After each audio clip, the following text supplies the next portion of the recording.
Tá no ar? Olá, bom dia, minhas amigas, meus amigos. Esta quarta-feira, o primeiro dia do segundo semestre desse ano. O primeiro semestre foi um ano complicado, muito difícil, por causa da pandemia. Hoje é um dia frio aqui em São Paulo. E temos mais um encontro entre amigos. Dessa vez, mais um tema relevante. Hoje, um tema que desperta a atenção de toda a nação. Talvez hoje o principal tema do país em termos de mudanças estruturais. Reforma tributária. Estamos aqui, para nossa honra, com a presença do relator da PEC, da reforma na Câmara Federal, o deputado federal Aguinaldo Ribeiro, que é um paraibano, natural de Campina Grande. Ele já está no seu terceiro mandato como deputado federal pelo Partido Progressista. Foi ministro das Cidades entre 2012 e 2013 e é líder do governo na Câmara em 2017, e foi líder do governo na Câmara em 2017 e 2018. Hoje é o líder da maioria e o relator, como eu disse, da reforma tributária. Deputado Aguinaldo Ribeiro, bom dia, seja bem-vindo. Obrigado por aceitar nosso convite. Bom dia, Marcos. Bom dia, meu amigo Vicente. Bom dia a todos os que estão participando desse painel. É um prazer poder estar aqui discutindo esse tema, que é relevante, e tantos outros temas também relevantes para o nosso país. Da mesma forma, hoje está conosco um outro querido amigo, deputado federal que fora até a última legislatura, hoje um advogado, deputado Vicente Cândido, que me ajudou a organizar essa live. Vicente, bom dia. Muito obrigado por aceitar o convite e participar desse encontro. Bom dia, Marcos. Parabéns pelos encontros que você tem feito, tem acompanhado bastante e ajudando muito aí a reflexão sobre os momento importante da vida do Brasil. Quero agradecer especialmente meu amigo Aguinaldo Ribeiro, com quem tive o prazer de trabalhar lado a lado ali durante 8 anos, descontado o período que ele foi ministro, mas também interagindo muito ele no Ministério e nós lá no Parlamento. E diria para vocês aqui, para as pessoas que vão acompanhar esse debate, que não teria melhor mão para entregar aí esse projeto de reforma tributária, que desde criança todos nós ouvimos falar que o Brasil precisa fazer uma reforma tributária é importante, isso melhora o ranking, né, de investimento no Brasil pelo mundo afora, e o Aguinaldo tem essa singela tarefa agora, e eu acho que a meta dele até o final do ano é aprovar essa reforma tributária. E, Aguinaldo, eu aqui do lado de fora hoje vou torcer muito, e no que eu puder ajudar como cidadão e dentro do meu partido, que eu continuo militando, você poderá contar com todo o nosso apoio, porque independente das colorações partidárias, independente de quem está no governo, né, somos brasileiros e o Brasil precisa dessa reforma tributária. E você, conhecendo o teu jeito de trabalhar, conhecendo a tua maneira de agir, né, você tem toda a condição de levar até o final essa tarefa. E conta conosco, eu também, da mesma forma que o Marcos da Costa, tenho certeza que vai trabalhar muito para que você tenha sucesso nesse intento, e o sucesso teu, o sucesso de todos os brasileiros. Já era fundamental antes da pandemia, isso tornou ainda mais relevante com a pandemia, onde é necessário melhorar a condição do negócio no Brasil para a gente conseguir superar esse momento difícil, essa terrível crise que vivemos. Deputado, com a palavra para nos contar um pouquinho a história da reforma e o momento atual na Câmara dos Deputados. Por favor.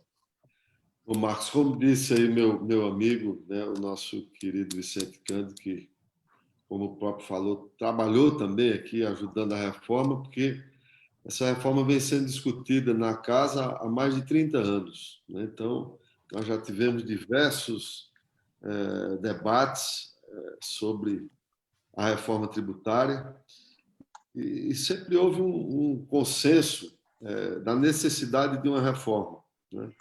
A grande questão é que reforma, né? Como reformar? Como é que nós vamos fazer isso? E acho que, por incrível que possa parecer paradoxal, nós temos no momento de maior crise, né, fiscal do país, nós já tínhamos um quadro fiscal grave e agora, com a pandemia, um quadro muito mais difícil, né, que nós estamos vivendo, do ponto de vista fiscal, pelas medidas que a pandemia nos impôs, e lógico que são necessárias mesmo. Os outros países já também tomaram medidas, até gastando muito mais, comprometendo muito mais do seu fiscal do que o próprio Brasil. Mas é justamente por isso que nós temos hoje a necessidade, como disse o Marco no início, não é mais nem uma necessidade, eu acho que agora é uma medida crucial, né?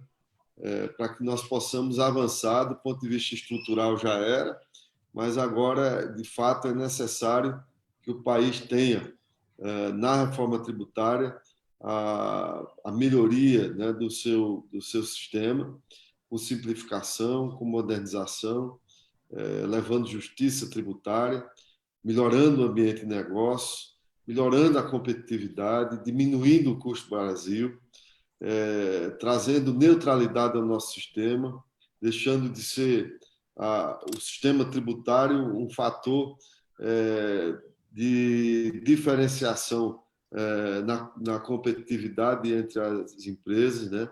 Então, eu acho que isso é fundamental para um momento como esse. E por mais que algumas pessoas digam, sempre há resistência quando você propõe mudanças, né? Mas por mais que algumas pessoas digam, olha, agora é difícil se tratar uma reforma tributária, eu tenho a convicção de que esse é o momento de nós avançarmos. Como você disse muito bem, Marcos, nós estamos iniciando o segundo semestre e eu não vejo, não por estar relatando essa matéria, nós estamos trabalhando desde o ano passado na comissão especial na Câmara. Nós passamos também a relatar na comissão mista, né, que congrega a proposta do Senado com a proposta da Câmara. Eu não vejo o melhor momento agora no segundo semestre, uma matéria mais relevante do ponto de vista do Estado brasileiro que não seja essa da reforma tributária. Esse para mim, será o grande desafio para o país, e eu acho que é um momento de unirmos forças, né? A sociedade como um todo, o setor produtivo, os entes federados, a federação, para que nós possamos construir juntos uma proposta que reflita nesse momento o interesse do país, para que nós possamos competir, para que nós possamos simplificar, para que como chama esse manicômio tributário, essa loucura que nós vivemos no nosso sistema, possa ser superado e que nós possamos entrar no ranking daqueles países que têm um ambiente de negócio estável, transparente, seguro, né? Que nos dê previsibilidade. Eu acho que isso é que é fundamental. E estou muito animado para que nós possamos avançar nessa matéria agora no segundo semestre. Claro, hoje, na sua relatoria, está a PEC 45, de 2019. Ela propõe a criação de um novo tributo que abrange fundamentalmente os atuais de serviço e de venda de bens. Eu falo um pouquinho sobre essa proposta e como o senhor analisa essa proposta. A PEC 45, que nós estamos relatando na Câmara, né? Ela trata especificamente sobre a tributação no consumo, né? Então, do que trata essa proposta? Ela é de autoria do deputado Baleia Rossi, né? do MDB de São Paulo, e líder, inclusive, do MDB e presidente do partido. E ela trata da convergência de 5 impostos, né? Nós temos, no âmbito municipal, o ISS, nós temos no âmbito estadual o ICMS, e no âmbito federal o PIS, o COFINS e o IPI. Então, nós estamos acabando com esses 5 impostos e transformando num único imposto que, segundo a proposta da PEC 45, está se chamando de IBS. O que é IBS? Imposto sobre Bens e Serviços. Então, essa tributação passa a ser única. É um movimento importante, porque você está unindo, no Brasil, há uma diferenciação e você cobra diferentemente as operações de bens, e você também trata as operações de serviços. Nós estamos unindo, assim como os outros países, já existe A maioria dos países do tamanho do Brasil, ou com as mesmas características, já tributam imposto e bens e serviços num único imposto. E a grande diferença é que você está trazendo essa tributação da cobrança, que antes era na origem, ou seja, você cobrava na origem, agora você transfere essa cobrança para o destino. Isso vai, de fato, ter uma repercussão muito importante do ponto de vista da legislação do ICMS, que talvez seja hoje o maior problema que nós temos no nosso sistema tributário, na tributação indireta, né, que é essa que nós estamos tratando. E eu acho que esse fato vai nos trazer, além da simplificação, porque nós vamos aí diminuir as obrigações acessórias, né, relativas a esses impostos, que é o objetivo, para que você diminua esse compliance tributário, você também diminuir o contencioso tributário, e você simplificar isso. Então, e também ter transparência, porque hoje a nossa tributação ela é toda feita o que a gente chama de forma por dentro, né? Você não tem efeito em cascata. Então, você, ao passar a tributar o IBS, você tem a cobrança por fora, ou seja, o imposto, você tem o preço do valor agregado e depois você aplica a alíquota desse imposto. Eu acho que ele traz transparência para o cidadão, ele traz simplicidade, né? E, sem dúvida nenhuma, nós temos aí já vamos simplificando o nosso sistema, que é tão complexo. É disso que trata a proposta da emenda constitucional 45, apresentada pelo deputado Baleia Rossi, de forma muito sintética. Estou resumindo aqui, para ganhar tempo também no debate. Vicente? Oi. Eu perdi um pouco da fala aí do Aguinaldo. Deu uma caída, mas consegui retornar aqui ao debate. Mas, Aguinaldo, eu queria, para ilustrar aqui o nosso debate, eu aí nas minhas peregrinações pelo Congresso, atrás também das reformas, reforma política, e lá atrás também eu era da Comissão de Reforma Tributária, aquela relatada pelo Raul, né, que acho que é a PEC também que nós conseguimos votar na comissão. E numa das conversas, lá atrás, 2011, 2012, com o Dr. Jorge Gerdau, que ele estava ali designado pela presidente Dilma, né, coordenando a comissão de notáveis, eu ouvi dele o seguinte relato. Eu vou te passar aqui para você, um comentário teu e também até do Marcos, né? A doutora Luísa Trajano era daquela comissão na época, e eles tinham lá como tarefa reforma tributária, reforma política, elegeram 3 grandes reformas para apresentar ali soluções para a sociedade, para o governo, para o Congresso Nacional. E diz que a doutora Luísa Trajano, ele me relatou isso, né, depois de 3 meses de estudo, chegou à conclusão e relatou isso para Dilma, falou, olha, reforma tributária eu desisto.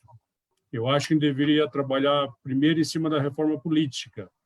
Por quê? Porque com esse perfil do Congresso, jamais nós vamos conseguir aprovar aqui uma reforma tributária. E naquela legislatura de 2011, que era a minha e a tua também, ela contabilizava ali 268 empresários, né, financiamento ainda empresarial de campanha, né, um Congresso 90% de homens, né, apenas 10% de mulheres. Isso aqui é impossível votar a reforma tributária num Congresso com esse perfil. Se a gente partir para a reforma política e mudar essa composição desse Congresso, a reforma tributária tem mais chance. Bom, o mundo mudou, o Brasil mudou, de lá para cá nós não temos mais financiamento empresarial, eu acho que isso é um ponto positivo, né? E no Congresso de hoje, a exemplo da reforma previdenciária, eu não vejo uma mão tão forte do governo, e eu acho que, na minha análise, ajudou a aprovar a reforma da Previdência. Talvez tivesse a mão muito forte do governo ali, e, em certa medida, às vezes mais atrapalha do que ajuda, né? Esse comentário, essa análise da doutora Luísa Trajano, né, trazendo para o momento atual, qual é a tua estratégia aí para, num prazo até exíguo, se é até o final do ano, né, qual a tua estratégia e inteligência que você vai usar para ter sucesso aí nessa tarefa tua até o final do ano? Vicente, eu acho que, de fato, aliás, aqui destacar o teu trabalho, né, na casa, na reforma política. Eu acho que ela também... Eu acho que são 3 reformas, né, Vicente? A gente conversou já bastante sobre isso. A reforma política, que eu acho que é fundamental, e eu não perdi no meu radar, porque eu acho que essa nós vamos ter que fazer de qualquer forma. Estamos, principalmente agora, nós vivemos tantos desafios, né? As nossas instituições estão vivendo desafios, e acho que muito se passa pela reforma política. A reforma do Estado, né, como um todo, e a reforma tributária. Acho que são 3 temas que são complexos. A reforma da Previdência nós vencemos. Imagina se hoje nós estivéssemos vivendo essa pandemia sem ter tido a reforma da Previdência. Nós íamos ter uma crise fiscal muito mais grave do que a que nós estamos vivendo. Mas você falou um ponto importante. A reforma tributária que chegou a ser ainda aprovada na comissão no ano passado, aliás, em 2017, né, na Câmara dos Deputados, que foi proposta pelo deputado Raul, né, e essa proposta foi reendereçada via Senado, através de uma emenda constitucional apresentada pelo senador Davi Alcolumbre, presidente da Casa, né, e vários outros signatários, e transformou-se na PEC 110. E um dos movimentos que nós fizemos no ano passado, que eu acho que foi relevante do ponto de vista do Congresso Nacional, foi a criação da comissão mista, né? E essa comissão mista, que nós estamos relatando, o presidente é o senador Roberto Rocha, eu também fiquei com a relatoria na comissão mista, ela trata justamente para avaliar as 2 PECs, a PEC 45, que eu me reportei agora, e a PEC 110, que basicamente, se me permitem já comentar aqui, ela trata do IBS e mais alguns pontos, além dos 5 impostos que eu já falei, são mais 4 impostos, ela trata da tributação direta também, trata de tributação na renda, trata de outros impostos, né? Trata de imposto seletivo, enfim, trata de outros temas, então ela vai um pouco além da proposta do IBS. E nós estamos fazendo essa discussão num cenário já de Câmara e Senado, né, com as 2 propostas, e também avaliando aquilo que o governo não enviou, mas nós estamos conversando. Tivemos no fim do ano conversa com o secretário Torres, com o próprio ministro Paulo Guedes, com a equipe do governo, para que nós possamos construir o texto. O que é que basicamente nós estamos fazendo? Nós estamos construindo, a partir dessas propostas, né, estamos fazendo ampla discussão com a sociedade, sobretudo com aqueles setores que sentiram na largada, né, que poderiam ser mais impactados, como parte do setor de serviços, né, que se sentiu mais impactado. Nós estamos fazendo essa discussão com eles. E aí é quem absorve mão de obra mais intensiva, né? Então, saúde, educação, alguns setores que têm se for para call centers, alguns setores específicos do serviço que têm uma mão de obra muito intensiva, e nós estamos tratando disso. Afora isso, nós estamos tratando os desafios que, se não existisse a discussão sobre reforma tributária, necessariamente nós tínhamos que enfrentar, que são, primeiro, a nova economia, né? Aquilo que não existia antes. Então, nós estamos vendo aí esse mundo da economia digital, da economia verde, essas novas relações que estão surgindo por conta da mudança, né, sociológica, os hábitos de consumo. Então, tudo isso passa a ser um desafio em que você precisa, de fato, legislar sobre isso. Então, eu acho que nesse conceito, né, e com esse viés, nós estamos trabalhando para englobar toda essa discussão nesse ambiente de reforma, partindo do pressuposto que a reforma do sistema tributário brasileiro possa ser um instrumento de impacto positivo para o crescimento econômico do país. E eu acho que essa é a chave de nós realizarmos uma reforma tributária. Não se vê como a reforma em um fim específico, mas como um instrumento de promoção de impacto positivo no crescimento econômico. Por quê? Na equação da relação dívida-PIB, que é hoje o que todo mundo está preocupado, olha, nós vamos ter um crescimento o comprometimento do nosso PIB por conta da expansão do gasto fiscal. E essa relação dívida-PIB é uma fração em que você tem que, de fato, impactar no denominador. Ou seja, você só resolve com controle do gasto, né? Efetividade na qualidade desse gasto, que isso também é importante para que esse gasto seja realizado, mas que não seja feito simplesmente vamos gastar, mas que você possa ter a qualidade no gasto para que se proponha ter impacto também como retorno para a nossa economia desse gasto, ou seja, que se gaste, mas que esse gasto possa voltar para a sociedade e, ao mesmo tempo, que você promova o crescimento econômico para equilibrar essa relação nessa fração e que nós possamos aí recuperar esse quadro nesse tempo. E aí, eu acho que a reforma tributária passa a ser uma das peças fundamentais para tanto trazer estabilidade e um ambiente positivo do investimento no nosso país, como, de fato, você ter aí esse crescimento econômico sendo... Eu não sei se vocês viram, inclusive, saiu uma matéria no Valor Econômico, acho que na semana passada,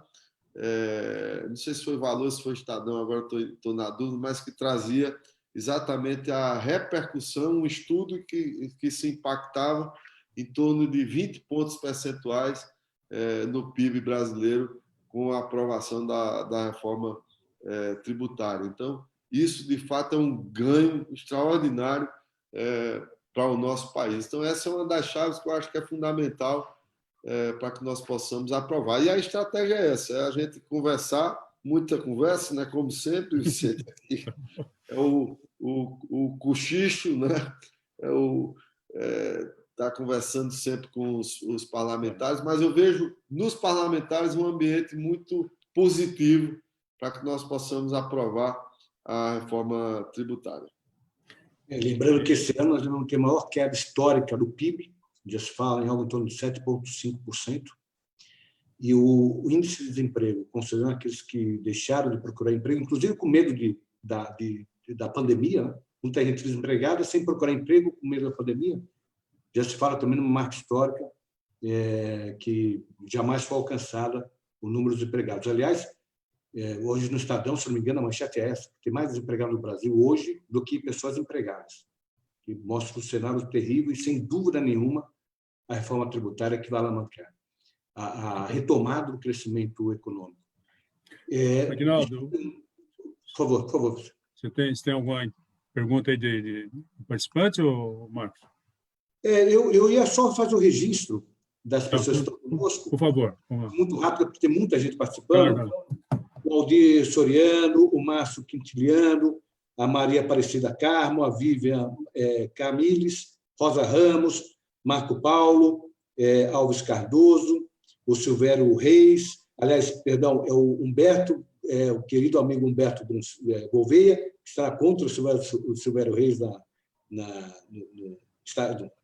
Facebook, a Tamires Ferreira, a Patrícia Bravanel, a Cleonice Moura, o José Jacobson, querido amigo, empresário na área de segurança, Marta Almeida, a Ângela Fernandes, a Carolina Galves, a Eucélia Agrise Merger, Marina Medalha, Gabriela Souza, Isabel Nogueira e a Marta Almeida, dizendo parabéns, guerreiro Vicente Cândido, força e axé.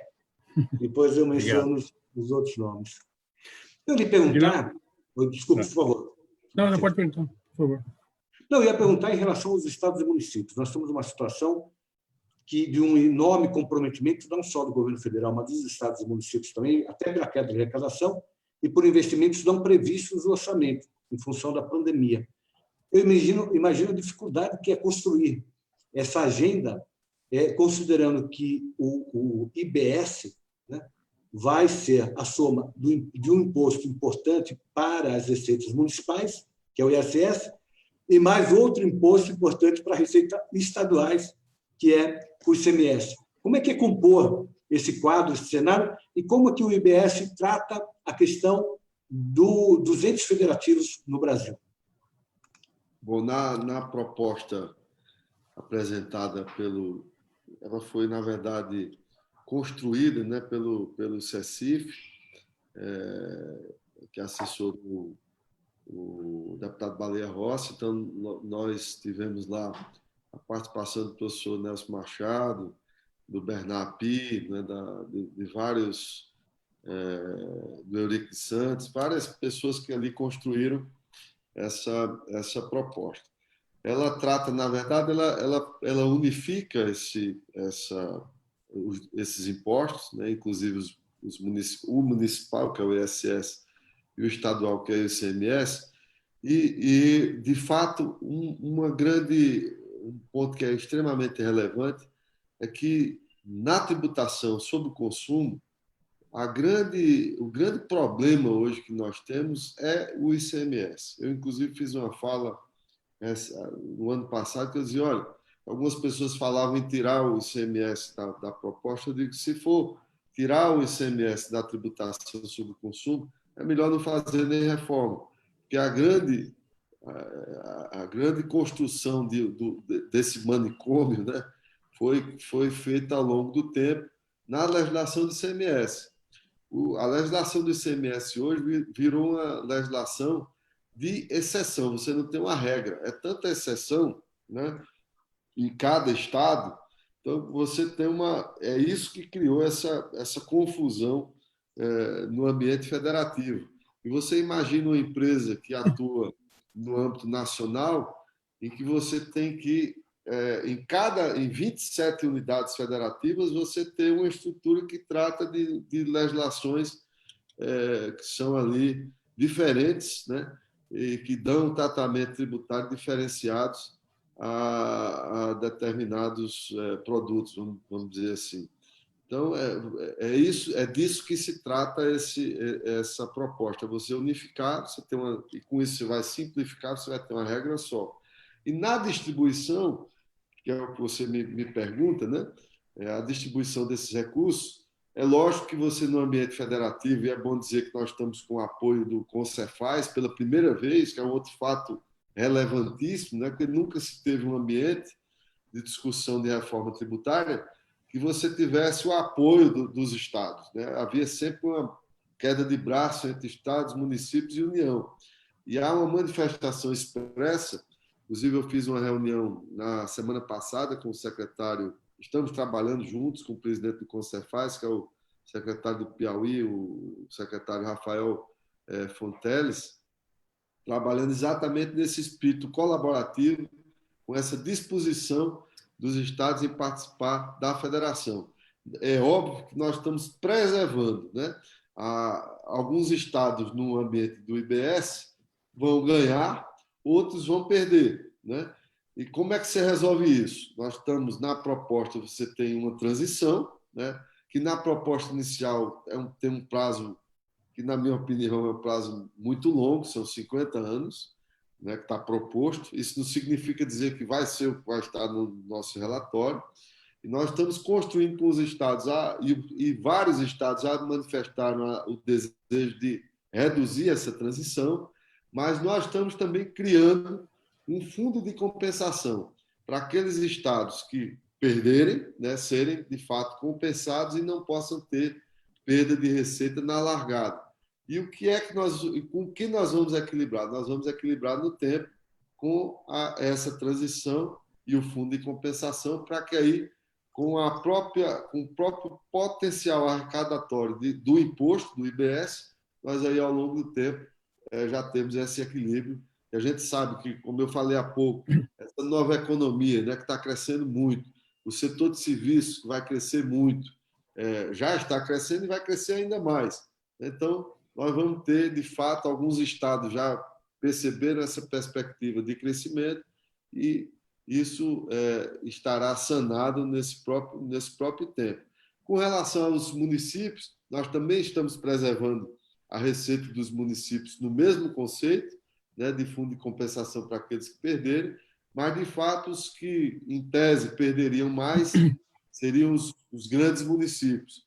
E aí nós estamos tratando com também esses municípios para encontrarmos também, porque como esse imposto passa a ser cobrado no destino, portanto, nos municípios maiores é onde você terá também a arrecadação maior, por força dali está o consumo, né?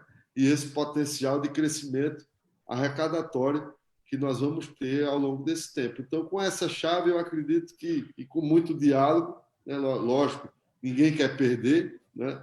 Esse que é o grande problema de uma reforma tributária, que todo mundo quer ganhar, se puder, né? Mas a chave é esse equilíbrio para que a gente possa estabelecer um novo sistema que impacte positivamente a nossa economia, como eu disse. Uma curiosidade, desculpe, só mais uma pergunta de você, depois eu passo a palavra para você. O ICMS, fundamentalmente, é administração estadual. O ISS, fundamentalmente, é administração municipal. O IBS seria uma administração federal? O gestor do imposto seria o federal? O que se está na proposta é uma administração partilhada, né? É um comitê gestor onde se tem a participação dos entes federados brasileiros. Então, nós teríamos estados, municípios e União participando desse comitê gestor. Nesse ponto, esse é um ponto que tem uma divergência, lógico, entre estados, União e municípios. Nós vamos buscar também um equilíbrio para que você tenha, por exemplo, os estados queriam ter que a União não participasse.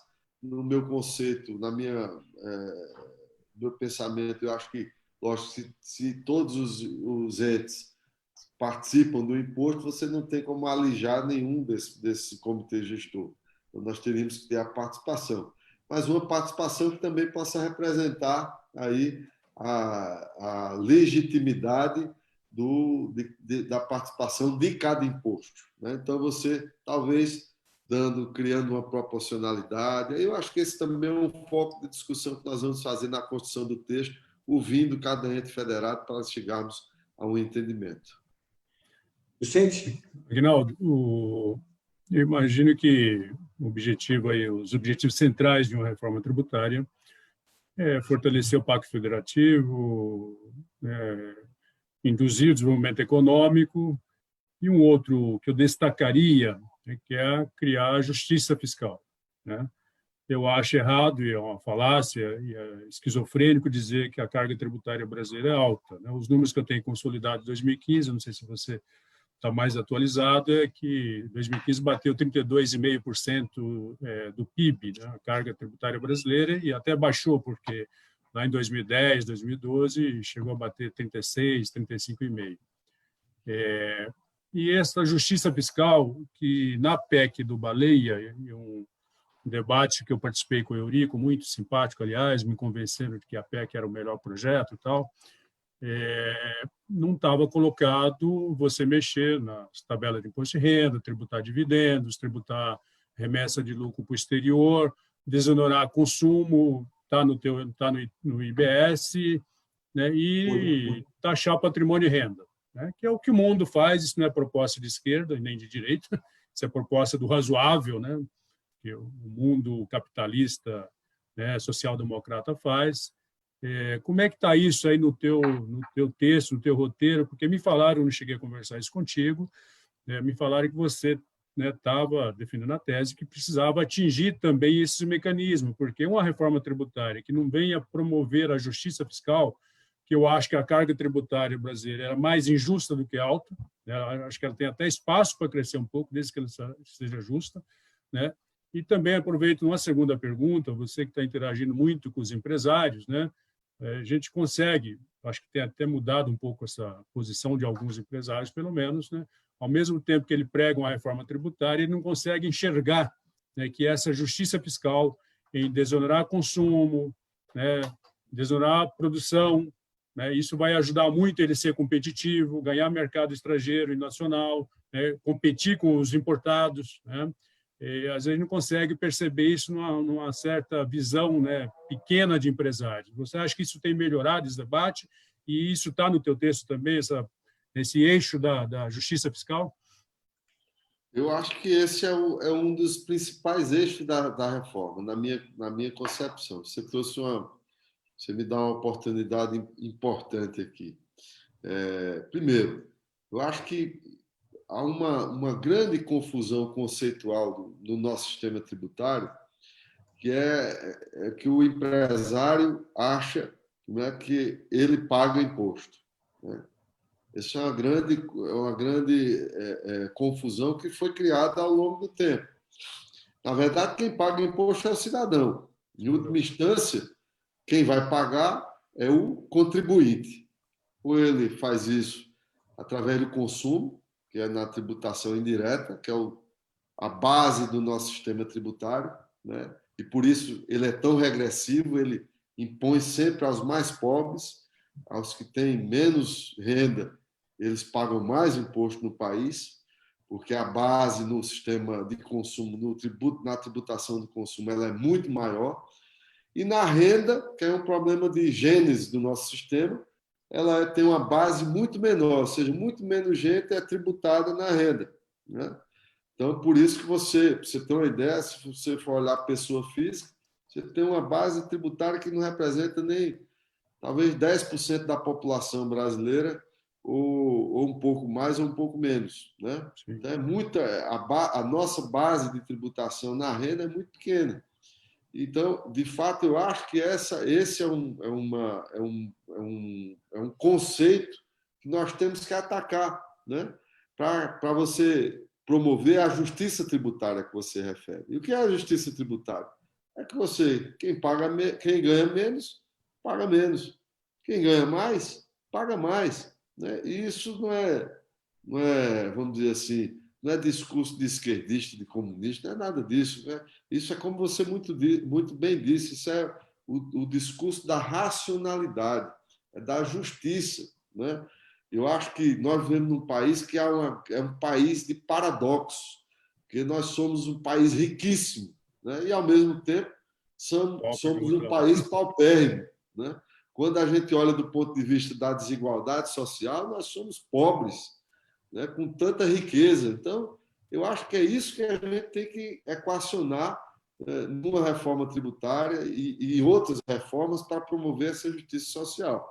Por isso que eu estou olhando e acho que, para nós avançarmos, nós temos que ir além da questão da tributação no consumo. Eu estou defendendo isso, que a gente vá para a tributação na renda, para que a gente vá na tributação sobre o patrimônio, para que a gente possa criar um sistema mais justo, com a participação de todos, né?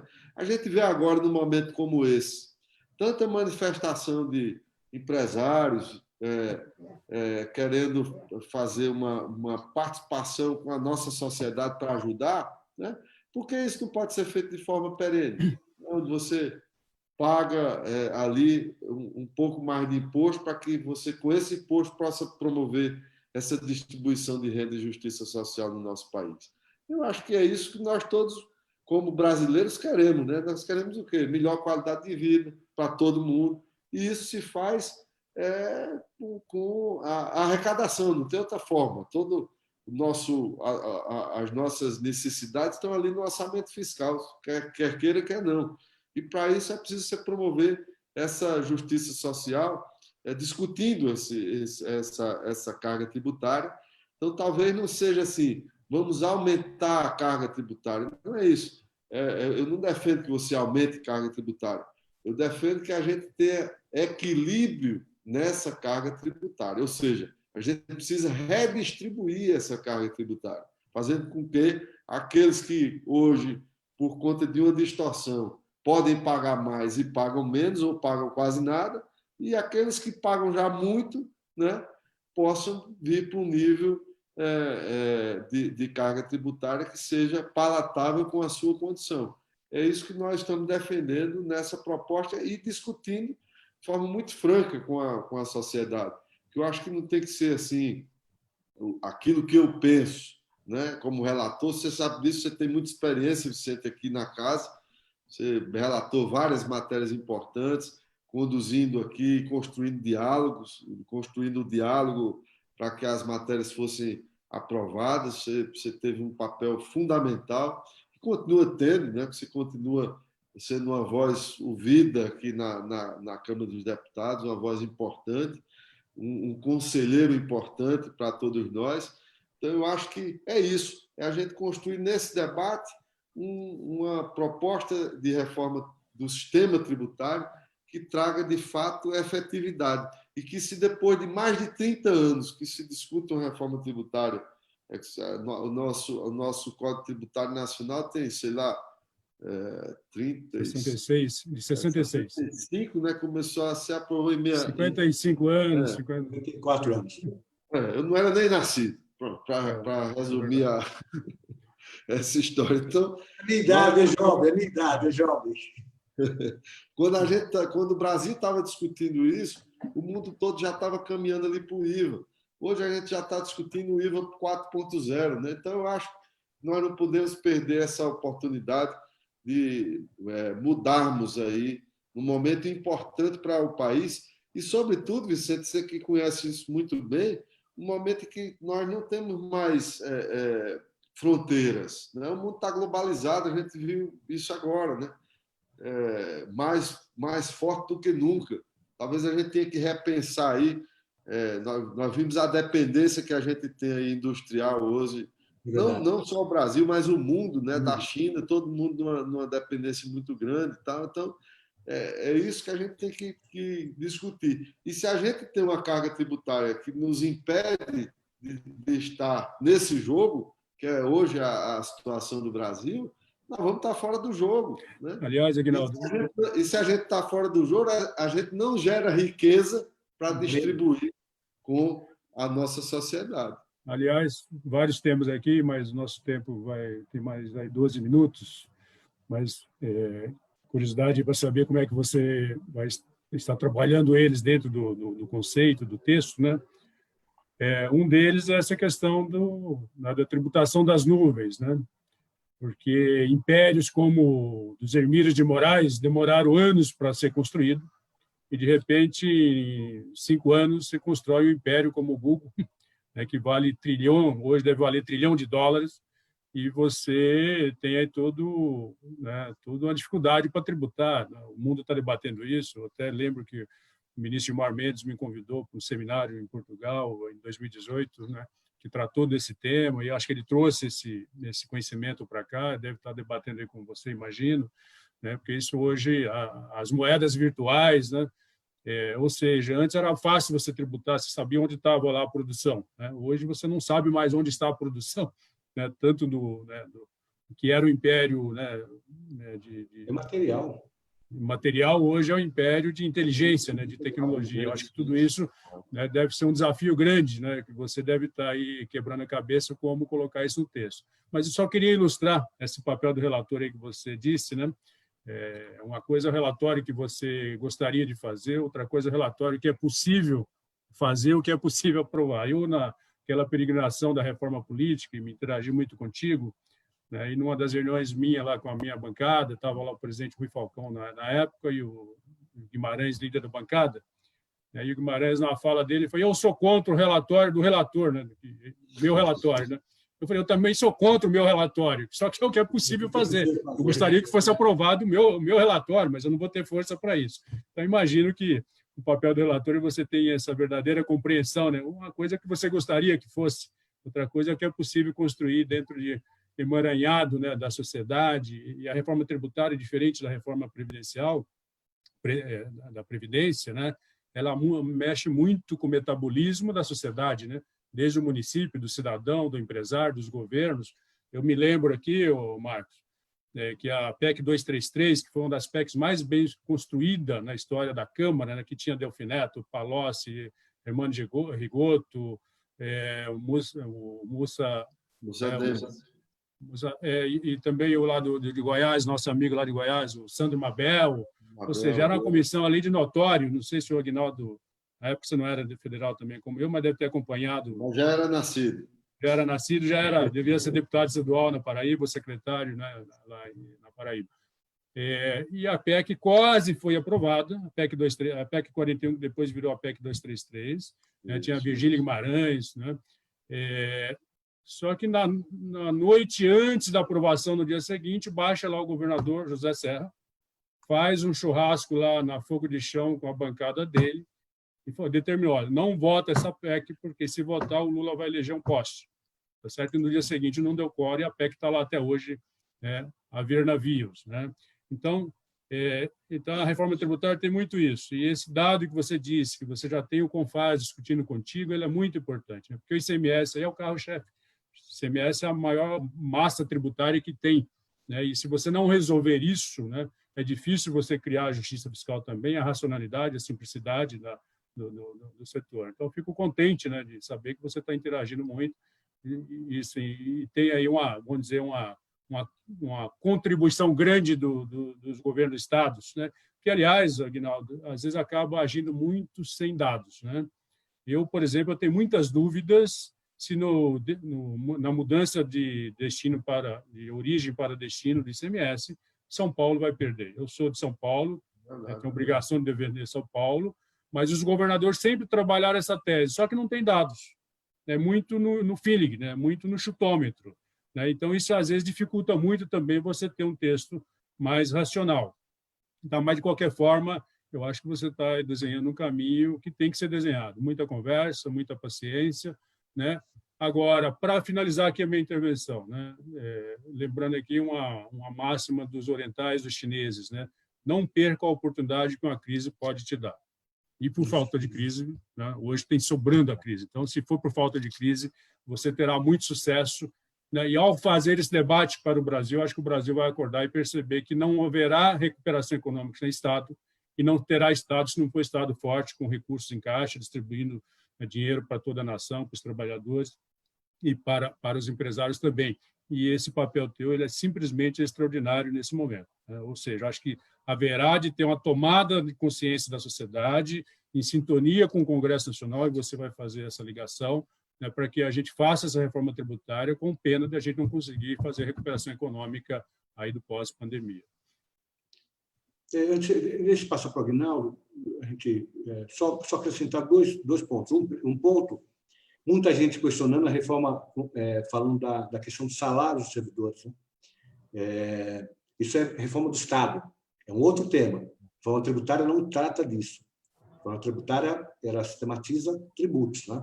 Esse é um outro tema importantíssimo, que também tem que ser enfrentado, como disse o deputado Aguinaldo bem no comecinho. E a questão dos benefícios fiscais. Quando se fala em justiça fiscal, essa questão dos benefícios fiscais tem que ser enfrentada, porque foram benefícios concedidos há muito tempo, muitos com uma finalidade de suprir uma necessidade momentânea e que estendeu até hoje. E nem se sabe mais a origem de muitos desses benefícios. Aliás, talvez nem se saiba quais são todos os benefícios que o Brasil tem. A revisão dos benefícios fiscais faz parte da reforma tributária, deputado? Bom, aqui vou tentar sintetizar, porque o Cândido aqui, o Vicente Cândido fez várias provocações aqui importantes, né? Passando por tributação de nuvem, de streaming, esse mundo digital, né? Os bummers, que a gente chama, esses big datas, né? Que cresceram muito. E você toca aí também em pontos importantes, né? Que é a questão da reforma administrativa, né? A reforma do Estado, que são outros pontos que são importantes, mas que não estão, de fato, aqui na discussão da reforma tributária. E você trata de um tema relevantíssimo, que é a questão dos incentivos fiscais. Eu vou começar, para não me perder, vou começar lá do Vicente. Só para se ter uma ideia, se a gente pegar em 2009 as 10 maiores empresas nos Estados Unidos, nós tínhamos ali petroleiras, bancos, né? Empresas... Coca-Cola... empresas de indústria enfim, empresas que... E você tem uma participação muito pequena em empresas de tecnologia, né? As 10 maiores, eu acho que você tinha uma ou duas, depois eu tenho até essa relação, mas só uma curiosidade. 10 anos depois, em 2019, nós só tínhamos uma petroleira, em 2019, portanto, o ano passado, um banco e as outras empresas, a maioria são empresas de tecnologia. Aí lê-se Alphabet, Microsoft, Apple, Amazon, por aí sai. Então, você vê que como você mudou, né? Como a riqueza mudou de perfil, né? Então, de fato, o mundo está discutindo isso, né? A grande questão, a própria OCDE ainda não tem uma receita, né, para como tributar essas empresas.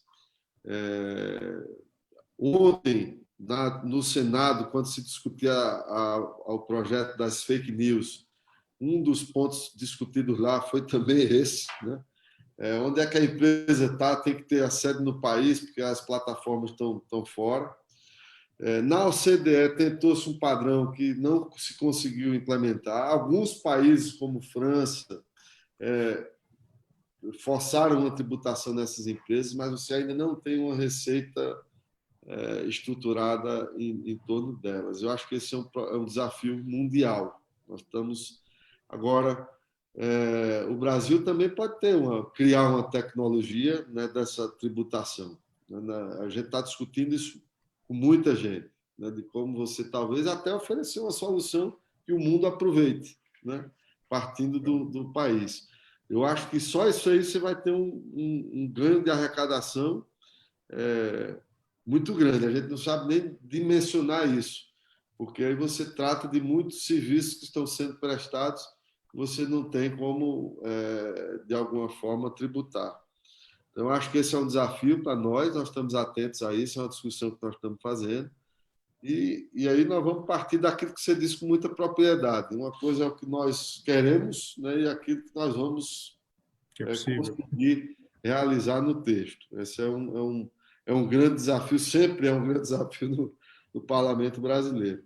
Mas eu acho que nós estamos muito focados, né? A gente sabe para onde quer ir, que são esses princípios, né, de você promover justiça tributária, com simplicidade, com transparência para o cidadão, porque a gente não sabe quanto paga de imposto, e o Estado brasileiro devolve a gente muito pouco, que a gente não tem saúde, não tem educação, né, não tem segurança, não tem infraestrutura.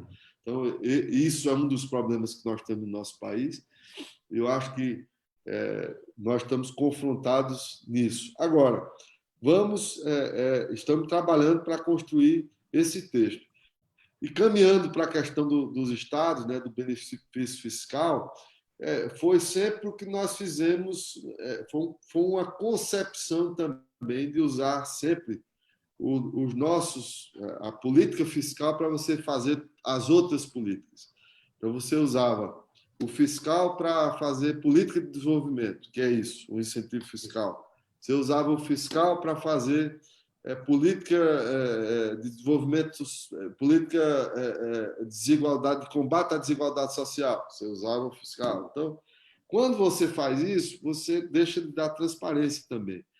Na reforma que está proposta, você acaba o incentivo fiscal, mas para regiões como nós temos o Norte, o Nordeste, onde você precisa de instrumentos para se manter o desenvolvimento dessas regiões, aí você cria, que é o que nós estamos criando, Fundo de Desenvolvimento Regional, que você vai tratar para dar suporte a essas políticas, mas de forma muito clara, e que o próprio cidadão possa saber, porque isso você não dá transparência também no incentivo fiscal, porque para o cidadão é como se isso não custasse. Né? Tem aquela máxima de você dizer assim, não, eu estou dando uma isenção de uma coisa que eu não tinha. Não é isso? A gente sempre, na discussão, dizia isso. Não, eu estou dando 100% de isenção de uma receita que eu não ia ter mesmo. E essa é a lógica que se usou para você colar. Mas a gente sabe que quando você dá uma isenção, você tem que prever no orçamento do Estado. Você tem que prever no orçamento da União, quando você concede um benefício fiscal. É um contrato que você dá com previsibilidade do orçamento. E se eu ponho no orçamento, eu estou tirando de uma receita que eu estou ali prevendo. Portanto, eu acho que com essa medida a gente traz transparência e você evita a chamada guerra fiscal, que também um dos grandes problemas que terminou virando um problema para todo mundo, inclusive os próprios estados que se beneficiavam dela. Eu acho que com isso a gente resolve essa questão. Nós chegamos às 11 horas. Eu tinha um compromisso com ambos de que 11 horas encerraria. Eu vou cumprir o compromisso. Eu quero passar a palavra para ambos, para a manifestação final, agradecendo mais uma vez a presença dos dois. Dizer que amanhã nós vamos ter, deputado Aguinaldo, uma discussão sobre a questão da reforma política. E aí estará na linha de frente exatamente o Vicente Cândido, que foi o deputado, como o deputado comentou, foi quem articulou a reforma política possível naquele momento e que está tendo reflexo nessa eleição agora, né? Essa eleição agora, a proibição, por exemplo, de coligações na eleição proporcional é um exemplo do que vai acontecer. Então, amanhã a gente estaremos discutindo a reforma política. Deputado Vicente Cândido, meu querido amigo, muito obrigado pela participação, por organizar essa live e até amanhã, às 10 horas, estaremos juntos de novo. Marcos, só agradecer a disponibilidade do Aguinaldo. Eu sei que a agenda dele hoje é uma das agendas mais disputadas do Congresso Nacional e fez questão de atender aqui o nosso pedido. Um riquíssimo debate.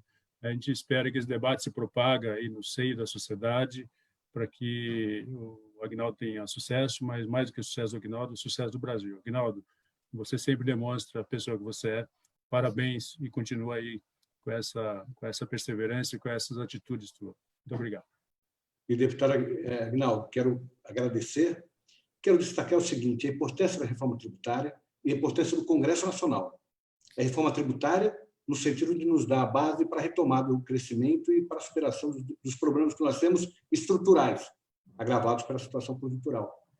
Mas destacar a importância do Congresso Nacional, muitas vezes mal compreendido, muitas vezes criticado, mas que é a Casa Democrática, é a sede efetiva do poder numa democracia e que tem cumprido seu papel sem que, muitas vezes, a população saiba dos debates que estão ocorrendo. Então, parabéns pelo trabalho e, mais uma vez, obrigado pela participação nesse debate. Obrigado a você, Marcos. Parabéns pela organização, por promover um debate que eu acho que é relevantíssimo para o país.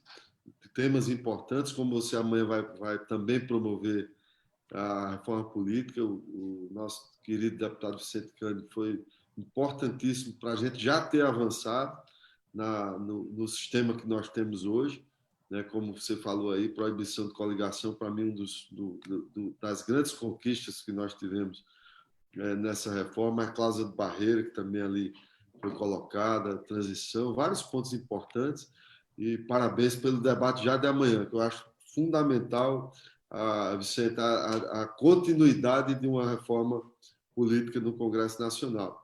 E eu quero aqui também destacar o dever de justiça, né? O compromisso do presidente Rodrigo Maia com a agenda de responsabilidade do país. Foi ele que nos liderou na reforma previdenciária, né? Uma reforma difícil. Está agora também nos liderando na reforma tributária, em pontos importantes. Trouxe o equilíbrio e a estabilidade, né, da Câmara como casa em que, quando era atacada injustamente, porque nós estávamos tratando da agenda do Brasil, né, de interesse do Brasil, mas foi atacado, mas graças a Deus agora as pessoas começam a compreender o papel preponderante da Câmara dos Deputados nesse processo. Também o presidente Davi, que ainda ontem conversava com ele, anteontem, tratando da reforma tributária, da necessidade da instalação dessa comissão mista, né, que foi um sinal político importante para que nós convergíssemos as propostas no mesmo ambiente de debate. Você sabe que isso é importante, Vicente, para quando nós aprovarmos na Câmara, já chegue, na linguagem futebolística, a bola redonda, né, para o Senado aprovar. Então, eu acho que isso é fundamental e eu quero, assim, eu quero poder contar com vocês nessa ajuda importante, que acho que é fundamental a participação da sociedade nesse debate para que nós possamos aprovar as mudanças fundamentais no nosso sistema tributário. Então, agradeço muito a oportunidade e é muito bom, gostei muito do nome, né, Entre Amigos, então é muito bom rever os amigos Um grande abraço. Obrigado a você, Vicente, pelo convite, você que organizou. Obrigado a você, Marcos, pela iniciativa. E obrigado a todos que participaram conosco dessa live. Um abraço. Forte abraço a todos e até amanhã, às 10 horas, outra vez aqui na nossa live. Um abraço. Obrigado, um grande abraço.